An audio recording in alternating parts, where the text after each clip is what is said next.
Greetings, scholars. I wanted to remind you guys that there is not going to be an interactive lesson this week. This week, you are putting the finishing touches on Essay 1, and then as your attendance requirement for this week, you're also going in and doing a peer review on at least 2 of your classmates and a self-review on your own essay. That means, yes, you have to have the rough draft in to get attendance credit this week, and you have to complete all 3 of the reviews to get full credit. That said, I wanted to remind you guys of a couple of things when it comes to peer review. First of all, I want to remind you that this is not a place to agree or disagree or have a conversation about the topic.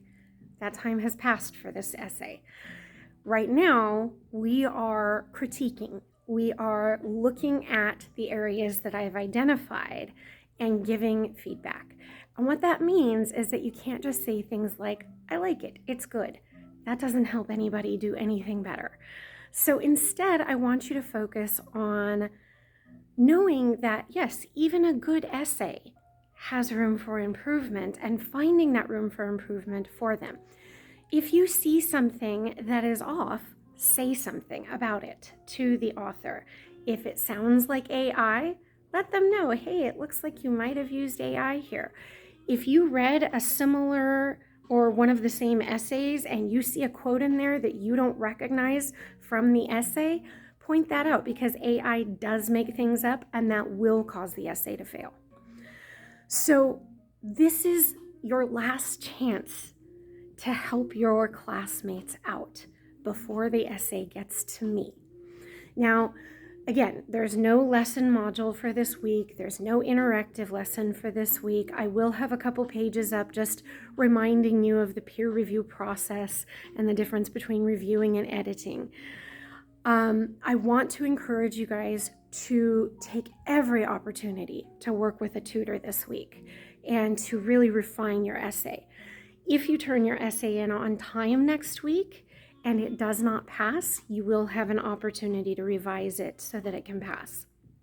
But it has to be turned in on time and it has to meet the minimum requirements. That means it's on topic, that means it's the full length, and that means it's an MLA format.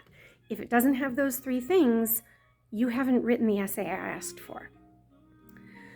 Finally, I want to remind you that you cannot do this peer review using the Canvas mobile app. You have to open Canvas in a web browser and access it that way. You may even need to access Canvas on a laptop.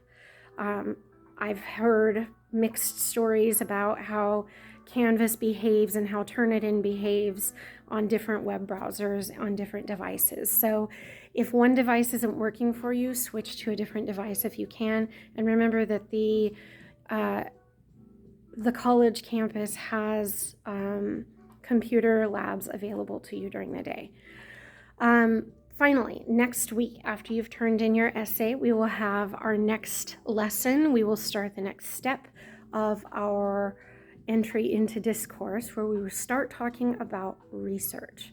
This is where you will now take the information you've gotten from the 2 essays that you've evaluated and ask questions. Figure out what you need to know to make your own argument on this topic. Then you're going to go seek out 2 scholarly sources and you're going to evaluate them. Okay, so we're not doing a compare and contrast this time. This time we're doing a source evaluation, and we will talk about that more next week.